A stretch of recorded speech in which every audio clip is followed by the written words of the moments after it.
Hermanos y amigos, que el Señor sea con nosotros, bendiciéndonos, visitándonos y hablándonos a través de su palabra.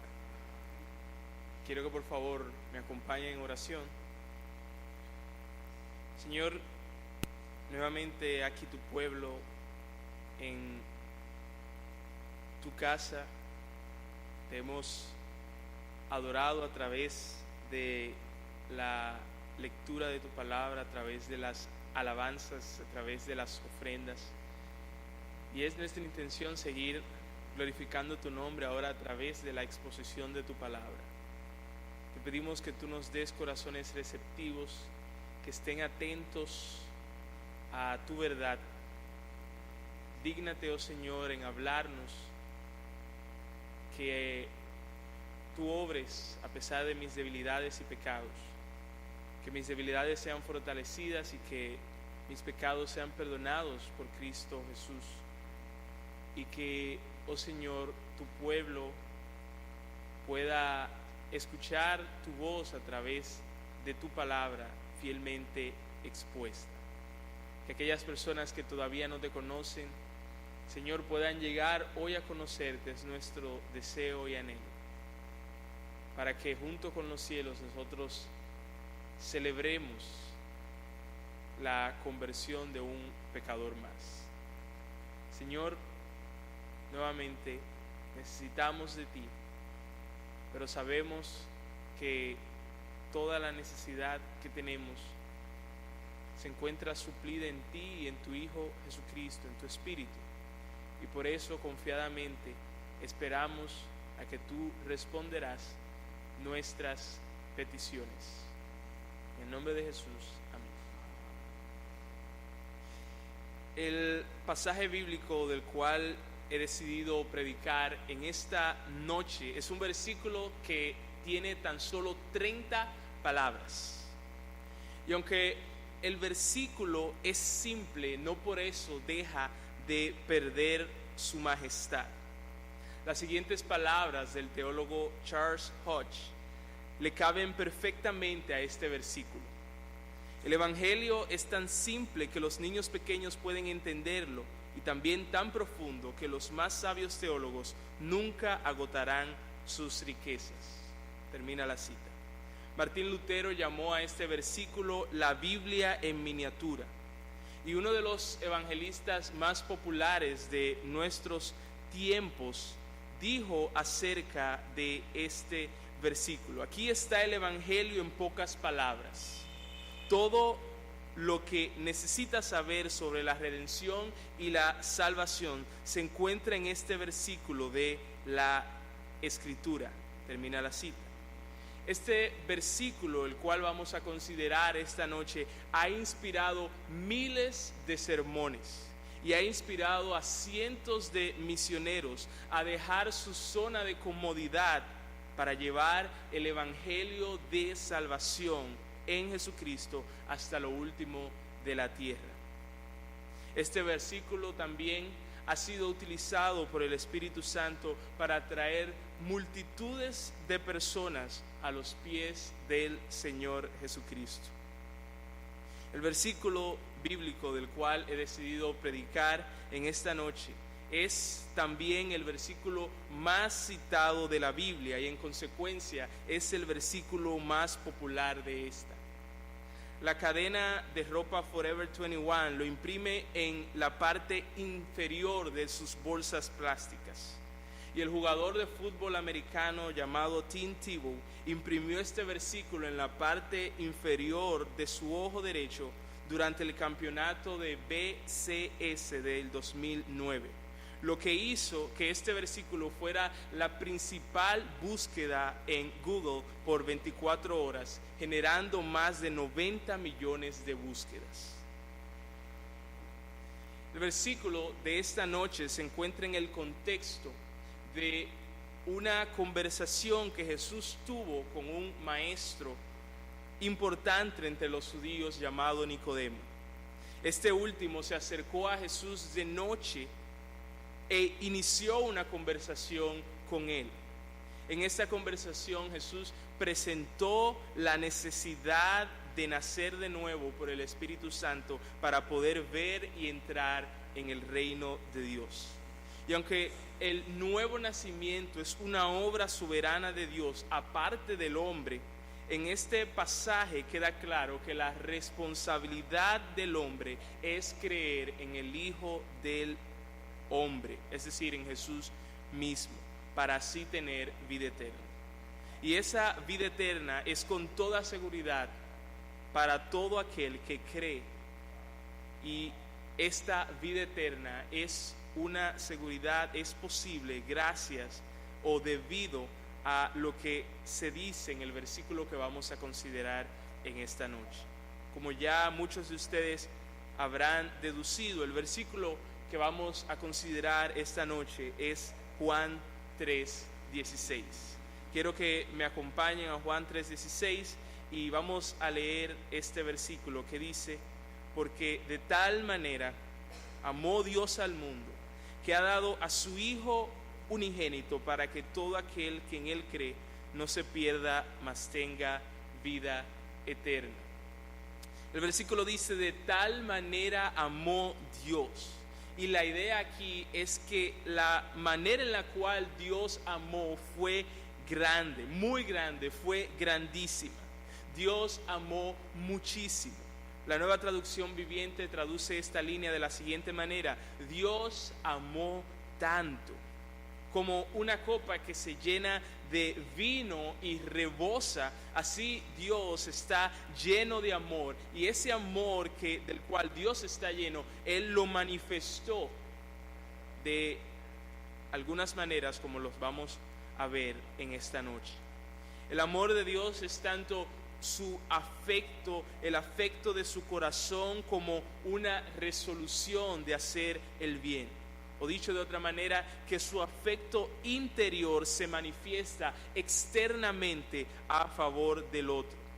Pero en este sermón no vamos a enfocarnos tanto en definir qué es el amor de Dios, sino que más bien nuestro enfoque estará en cómo Dios manifestó este gran amor suyo.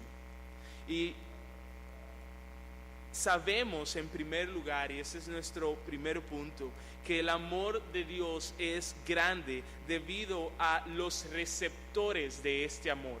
Sabemos que el amor de Dios es grande debido a los receptores de este amor. Dice el versículo: porque de tal manera amó Dios al mundo.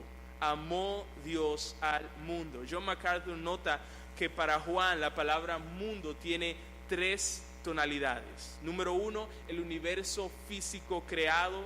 Número 2, la humanidad en general. Y número 3, el sistema espiritual invisible de maldad dominado por Satanás y todo lo que ofrece, o lo que este mundo ofrece, que está en oposición a Dios, su palabra y su pueblo. Y cuando aquí se menciona que de tal manera amó Dios al mundo, no se está refiriendo al planeta Tierra, como si dijera el versículo que Dios amó los mares, las plantas y los animales. Cuando aquí se menciona al mundo, se refiere a los hombres y mujeres que habitan en este mundo. Ahora, el apóstol Juan no está midiendo aquí el amor de Dios tomando en cuenta los 7.450 millones de personas que viven en este mundo. Aunque ciertamente el versículo incluye que Dios amó a toda clase de personas sin distinción, tanto a americanos como a africanos, tanto a personas claras como a personas oscuras, tanto a personas ricas como a personas pobres, tanto a personas ancianas como a personas jóvenes. Sin embargo, el apóstol Juan está midiendo aquí, en este versículo, el amor de Dios, y por eso es que él dice que el amor de Dios es grande, que Dios tanto amó al mundo. Él lo está midiendo por la clase de personas a las cuales Dios amó.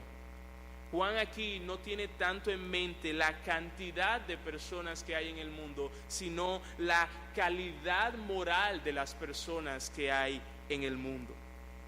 El mundo al cual Dios amó son hombres, varones y hembras que están en tinieblas espirituales. Ellos ni entienden las cosas de Dios, como dice el apóstol Pablo, para ellos son locura, ni hacen lo que a Dios le agrada.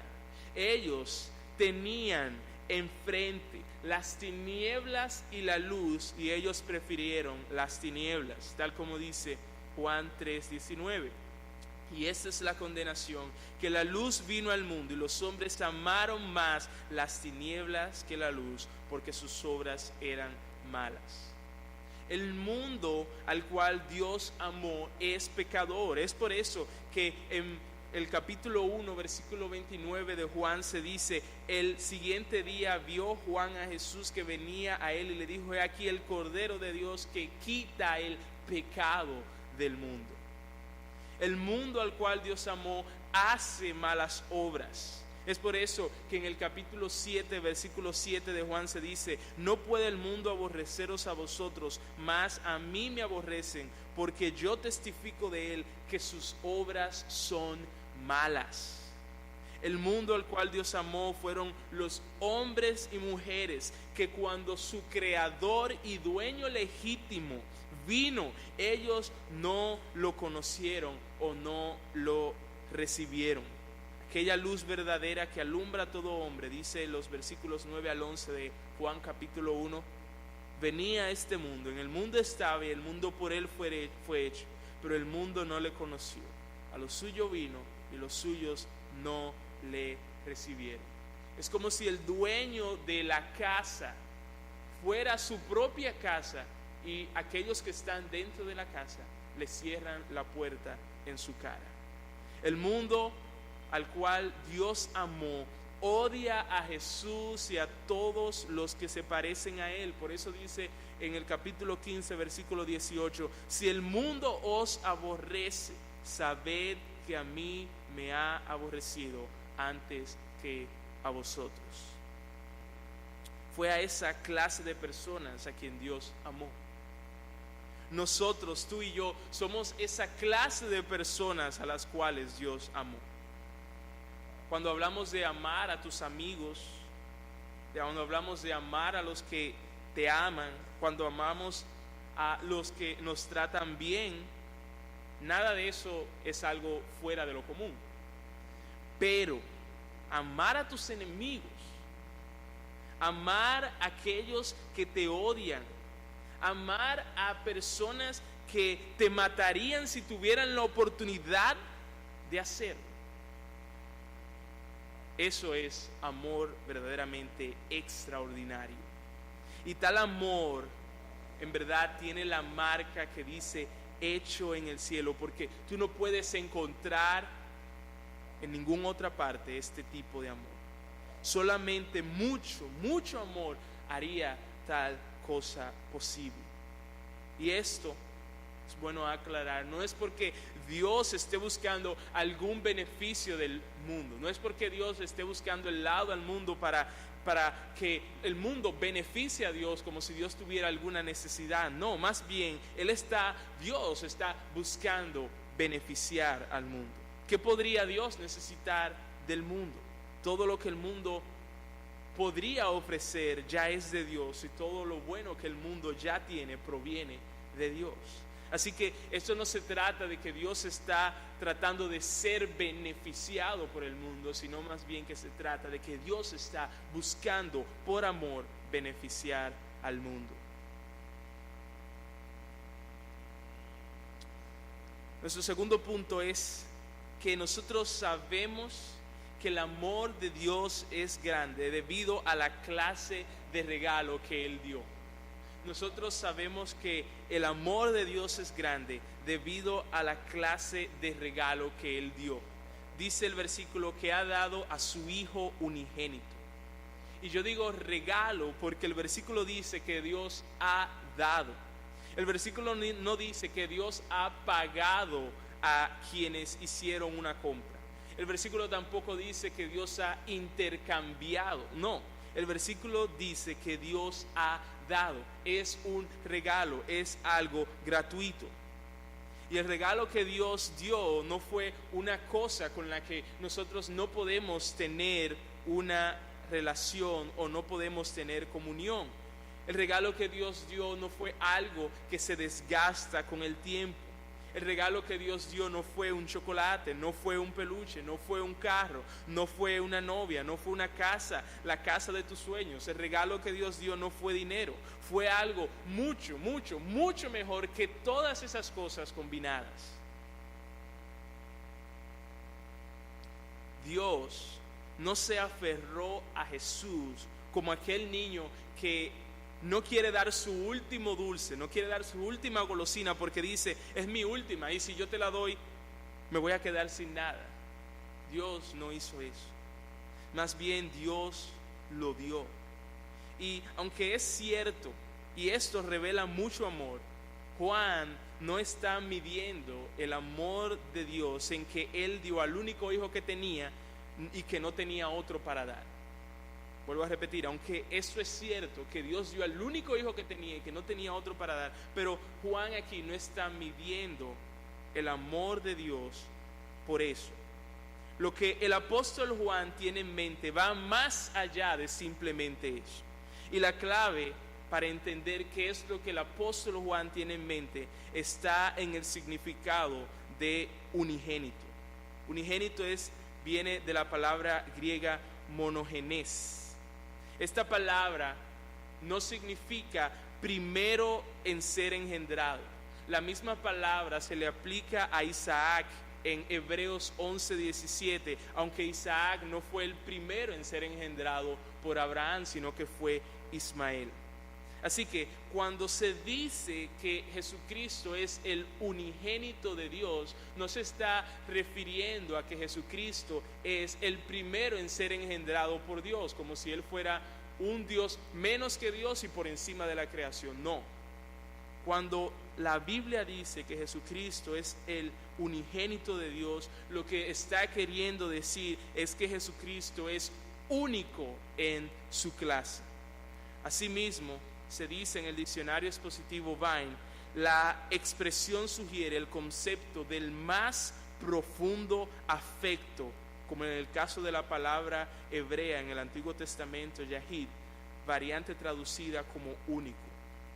Ciertamente el Hijo de Dios, Jesucristo, vino a este mundo a convertir a los hombres en hijos de Dios, pero Jesucristo sigue siendo no un hijo de Dios, Jesucristo sigue siendo el Hijo de Dios. Él es único en su clase. Y por eso es que cuando Jesucristo siempre hablaba, y ustedes lo pueden notar en sus palabras, en los evangelios, cuando Jesucristo hablaba, Él siempre habló de vuestro Padre y mi Padre. Jesucristo nunca habló de nuestro Padre, no, Él habló de vuestro Padre y mi Padre. ¿Por qué? Porque aunque Jesucristo vino a ser a los hombres hijos de Dios, aún así Jesucristo permanece como el único Hijo de Dios. Él es único en su clase, Él es aparte de todos los demás. El Hijo de Dios, Jesús, es eterno. Por eso nos dice en Juan capítulo 8, versículo 58, Jesús le dijo, de cierto os digo, antes de que Abraham fuera o fuese, yo soy. Jesucristo, el Hijo de Dios, ha estado desde la eternidad pasada disfrutando de una relación afectuosa con Dios Padre, y es Dios mismo en esencia. Jesucristo es aquel que posee todas las características que hace que Dios sea Dios en esencia. Él posee todos los atributos de Dios, y Él es capaz, por lo tanto, de revelar a Dios como ninguna otra cosa o como ninguna otra persona. Dice el versículo 1 de Juan 1: en el principio era el verbo, y el verbo era con Dios, y el verbo era Dios. Y el versículo 18: a Dios nadie le vio jamás. El unigénito Hijo o el unigénito Dios que está en el seno del Padre, Él le ha dado a conocer. A Él, a Jesucristo, Dios Padre ama desde la eternidad pasada. Por eso dice Jesucristo en el capítulo 17, versículo 24 de Juan: me has amado desde antes de la fundación del mundo. Y el Padre, Dios, no vaciló ni por un segundo en decir públicamente cuánto Él ama, cuánto Él se complace, cuánto Él se deleita, cuánto Él se goza en su Hijo Jesús. Por eso dice Mateo 3:17 y también en Mateo 17:5: y hubo una voz de los cielos que descendió y decía: este es mi Hijo amado, en quien tengo complacencia. Así que todas esas cosas hacen que Jesús sea el único Hijo de Dios. Ahora, nosotros sabemos que Dios dio a su Hijo unigénito, pero ¿para qué? El versículo dice: de tal manera amó Dios al mundo que dio a su Hijo unigénito. Pero la pregunta es: ¿para qué? Para que nosotros, como dice el versículo, no nos perdamos, sino que tengamos vida eterna. ¿Y qué tuvo que hacer Jesús para eso?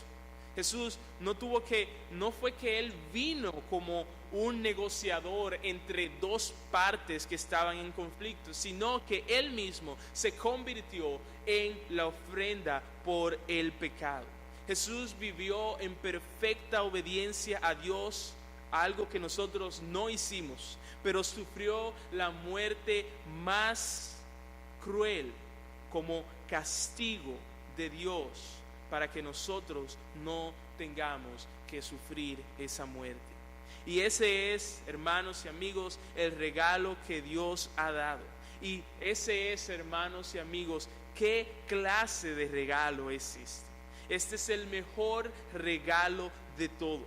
Si tenemos este regalo, aunque no tengamos nada más, lo tenemos todo. Pero si no tenemos este regalo, aunque lo tengamos todo, en verdad no tenemos nada. Ahora, yo quisiera preguntar a los padres que se encuentran aquí en esta noche: ¿a quiénes ustedes aman más? ¿A ustedes mismos o a sus hijos?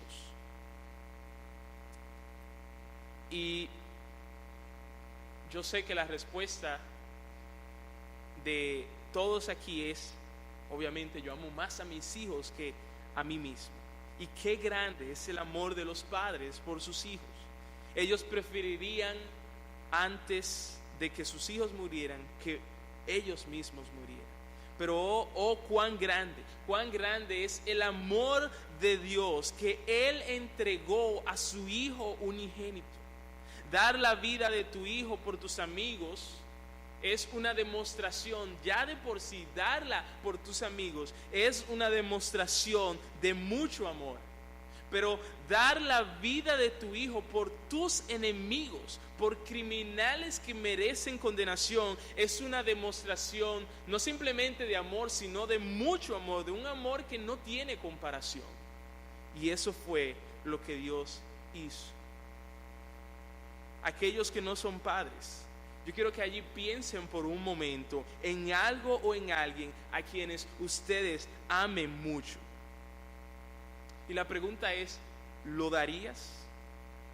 ¿Estarías tú dispuesto a dejarlo ir?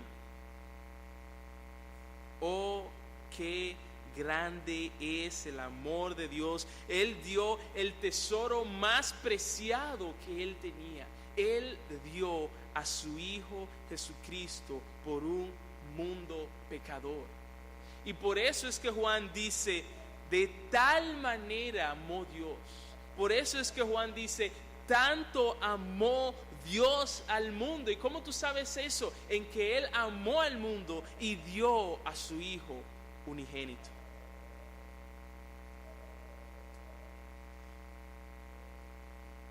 Nuestro tercer punto es que nosotros sabemos que el amor de Dios es grande debido a que Él no nos dio el castigo que nosotros sí merecíamos.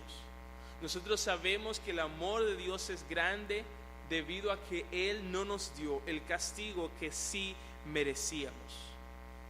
El versículo dice: para que todo aquel que en Él cree no se pierda, Perderse aquí significa destrucción total, significa perecer completamente, significa destrucción permanente. Cuando se habla en este versículo acerca de perderse, eso significa todo lo opuesto a lo que es la vida eterna, que vamos a ver más adelante. Es ser entregado a eterna miseria. Y ese es el castigo eterno que merecíamos tú y yo por causa de nuestro pecado.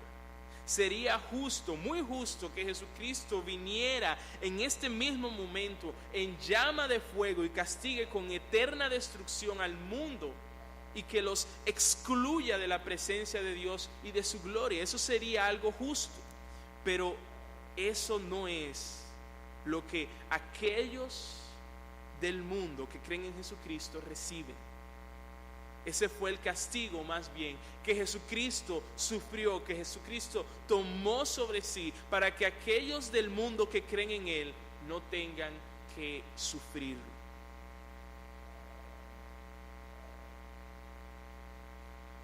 Nuestro cuarto punto es que nosotros sabemos que el amor de Dios es grande debido a que Él nos dio la vida eterna que no merecíamos. Vuelvo a repetir, sabemos que el amor de Dios es grande debido a que Él nos dio la vida eterna que no merecíamos. El versículo dice, para que todo aquel que en Él cree tenga vida eterna. Y muchos, tanto dentro de la iglesia como fuera de la iglesia, piensan que la vida eterna que Dios dio en Jesucristo es solamente una existencia eterna, pero eso no es vida eterna solamente. Ciertamente la vida eterna incluye existencia eterna, pero la vida eterna es mucho más que eso. La vida eterna es, en primer lugar, comunión con el Dios Trino. Es comunión, es una relación íntima con el más importante, el más interesante, el más glorioso y hermoso ser del universo. Por eso dice Juan 17:3, y esta es la vida eterna, que te conozcan a ti, el único Dios verdadero, y a Jesucristo a quien has enviado. La vida eterna es, como dije anteriormente, que aunque no lo es todo, pero lo incluye, la vida eterna es existencia para siempre. Y la promesa en Cristo que tenemos es que aun si morimos, nosotros seremos resucitados. Dice el versículo 27 de Juan capítulo 6, trabajad no por la comida que perece, sino por la comida que a vida eterna permanece, la cual el Hijo del Hombre os dará, porque a este señaló Dios el Padre. Así que la vida eterna es comunión con Dios, la vida eterna es existencia para siempre, pero la vida eterna también es perfecta satisfacción. La vida eterna es gozo completo y gozo para siempre. Algo que ninguna de las cosas en este mundo puede ofrecernos. Aún las mejores cosas que tenemos en este mundo nos dan un gozo parcial o un gozo temporal antes de que comencemos ya a aburrirnos de ellas. Pero no es así con Dios. No es así con Dios. En Dios nosotros tenemos una satisfacción perfecta y tenemos un gozo perfecto, un gozo completo, un gozo para siempre. Por eso dice Jesús en el capítulo 5, versículo 35 de Juan, Jesús dice, yo soy el pan de vida. El que a mí viene nunca tendrá hambre, y el que en mí cree no tendrá sed jamás. Esta vida eterna se comienza a disfrutar aquí y ahora y se extenderá por toda la eternidad. Podemos disfrutar allí de una manera más plena. Y una cosa es, como vimos en el punto anterior, que no se te pague a ti conforme a lo que merecen tus pecados. Pero otra cosa es que se te dé completamente lo opuesto a lo que merecen tus pecados. Es como que uno que que había sido sentenciado a morir en la silla eléctrica, no tan solo se le libra de ir a la silla eléctrica, sino que también se le deja ir libre. Y cuando él está saliendo por la puerta, se le premia, se le recompensa, se le da una cosa buena. Y no olvidemos, hermanos y amigos, que el mundo no compró ninguna de estas bendiciones. Cristo lo hizo a través de su vida, a través de su muerte y a través de su resurrección. El mundo lo recibe solamente como un regalo que Dios dio gratuitamente.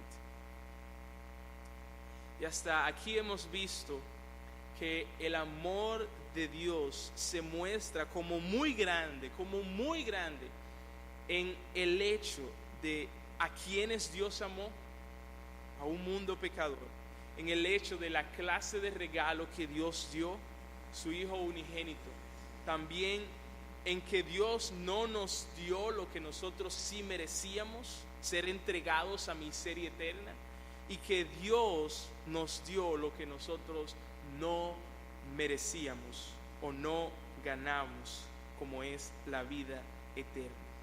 Con esos 4 puntos nosotros podemos ver, apreciar, medir el amor de Dios y concluir que el amor de Dios es grande, el amor de Dios es mucho, el amor de Dios es abundante. Ahora, ¿cuál es la respuesta apropiada a este gran amor? Eso nos lleva a la primera de las aplicaciones de esta noche. La respuesta apropiada a este gran amor es creer en Jesús. Creer en Jesús. Dice en el mismo versículo, capítulo 3 de Juan, los versículos 15 y 16, para que todo aquel que en Él cree no se pierda, mas tenga vida eterna. Porque de tal manera amó Dios al mundo que ha dado a su Hijo unigénito, para que todo aquel que en Él cree no se pierda, mas tenga vida eterna. En el versículo 18 de Juan capítulo 3, dice Jesús: el que en Él cree no es condenado, pero el que no cree ya ha sido condenado, porque no ha creído en el hombre o en el nombre del unigénito Hijo de Dios. La respuesta apropiada a este gran amor es creer en Jesús. Y creer aquí no es simplemente conocer o aprenderse de memoria Juan 3:16. Creer aquí no es simplemente decir de la boca hacia afuera: oh, qué realidad tan hermosa presenta este versículo. Más bien, creer aquí es una convicción que te lleva a clamar confiadamente a Jesucristo para que sea tu Salvador y tu Señor. Creer aquí significa mirar solo a Jesús para salvación, no a María, no a Mahoma, no a Buda, no a Confucio, no a nadie más, solamente a Jesucristo. Creer aquí es recibir a Jesucristo, como dice Juan capítulo 1, es creer en su nombre. Creer aquí es confiar que aunque tus pecados son muchos, Él ha venido precisamente para lidiar con tus pecados, y Él es poderoso para salvarte de ellos, librarte de ellos, perdonarte y darte vida eterna. Por lo tanto, es nuestro ruego que tú le pidas confiadamente, si en esta noche tú no has creído en Jesucristo, que tú le pidas confiadamente y recibas lo que Dios ha prometido darte. A mí me encanta cómo Dios en su infinita sabiduría insertó en Juan 3:16 esta parte que dice: para que todo aquel que en Él cree. Dios es sumamente sabio, ya que cuando Él dice para que todo aquel que en Él cree, Él nos libra con esta simple línea, Él nos libra de presumir que el hombre será salvado, sea que él crea o no. No. El versículo no dice que Dios amó tanto al mundo que al final todos van a ser salvados. No. Así que no podemos jactarnos ni tener esa presunción, sino que el versículo dice que aquellos que creen en Jesús serán salvados. Al mismo tiempo, Dios en su infinita sabiduría insertó esta parte para que todo aquel que en Él cree, y Él de esta manera nos está librando de la desesperanza. No importa si tú eres el más vil de los pecadores, si tú crees en Jesús, puedes estar seguro de que la vida eterna es tuya.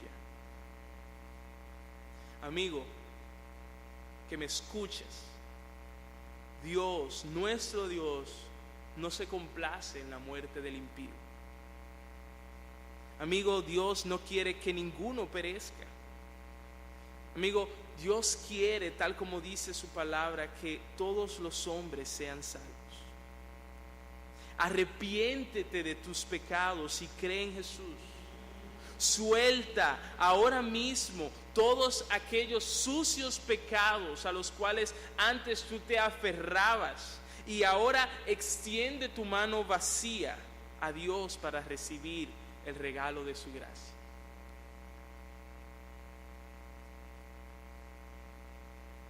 Si tú eres uno de los que el Padre dio a Jesucristo del mundo, en otras palabras, si tú ya has creído en Jesucristo como Salvador y Señor, yo también tengo palabras para ti.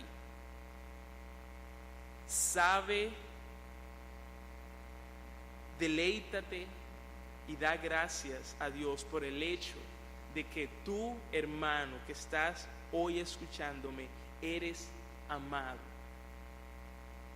Tú eres no solamente amado, eres muy amado. Si tú, cristiano, que estás ahí sentado, tú eres amado. Amado, muy, muy, muy amado por Dios.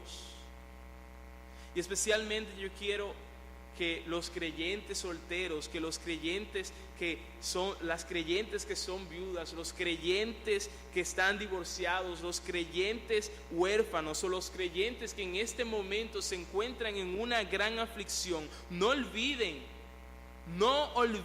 que ustedes son amados por Dios. Tú eres parte de ese mundo al cual Dios amó. Fue a ti a quien Dios entregó a su Hijo unigénito para que Él tomara tu condenación y te diera vida eterna. Y la pregunta es, dime, ¿qué más podría Dios hacer para convencerte de que te ama? ¿Qué más podría Dios hacer si Él entregó a su Hijo unigénito? ¿Qué más podría Dios decir o hacer para decirte que te ama y que te convenzas de eso cuando Él entregó lo más preciado? Juan Calvino dijo, ya que Dios ha testificado abundantemente sobre su amor por nosotros, todo aquel que no esté satisfecho con este testimonio y todavía permanezca en duda, insulta grandemente a Cristo, como si lo viera como un hombre común y corriente, entregado al azar, a la muerte. Termina la cita. Y quiero terminar con las siguientes palabras de Sinclair Ferguson, que dice, cuando pensamos en Cristo muriendo en la cruz, vemos hasta dónde llega el amor de Dios por nosotros. Vemos hasta dónde llega el amor de Dios por ti y por mí. Vemos hasta dónde llega el amor de Dios por nosotros para que volvamos a Él. Casi pensaríamos, y lo que Él hace aquí es citar a Charles Spurgeon, casi pensaríamos que nos ama más que a su Hijo. No podemos medir su amor con otra vara. Él nos está diciendo, así de mucho los amo. Dios hace algo en nosotros en esa cruz. Además de lo que hace por nosotros, Dios nos convence de que nos ama. Vamos a orar.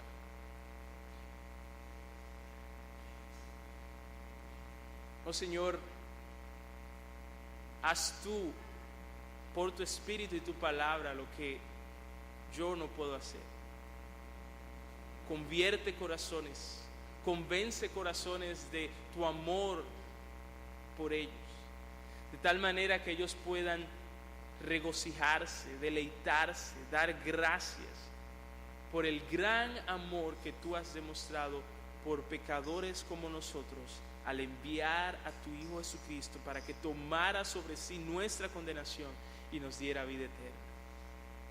Oh Señor, muchas gracias por tan grande amor demostrado a personas tan bajas como nosotros. A ti, solamente así, a ti sea la gloria. Y que este amor sea el combustible, la gasolina que nos anima a vivir para ti, a amarte, a regocijarnos en todo tiempo en ti. Señor, gracias nuevamente por tan grande amor manifestado por nosotros.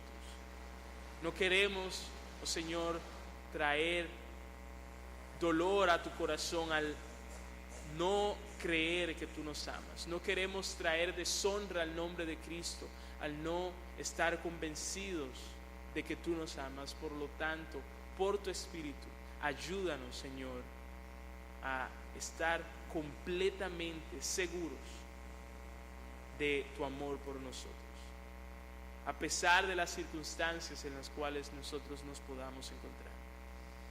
En el nombre de Jesús.